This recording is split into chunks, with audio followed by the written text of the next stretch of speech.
एक तस्वीर थी धुंधली सी, रंग रटे रहे। तस्लीम की बातों में सपने जगते रहे। आरिफ के सवालों में एक आलम था पुराना। शुरू हुई कहानी एक किताब का पहला सफा।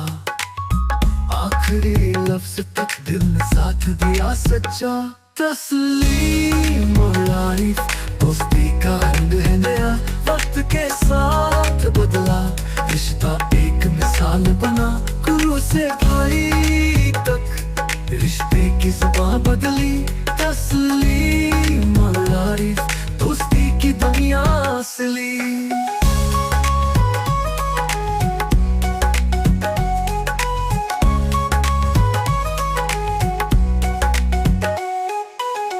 हर हर्फ था तालीम का, हर सांस एक दुआ। तस्लीम के अल्फाज में था नूर का जहां सा। आरिफ के ख्वाब थे सितारे छूने वाले। छोटी छोटी बातें याद बन के रहे। जो सीखा उनसे वो राह बन के रहे।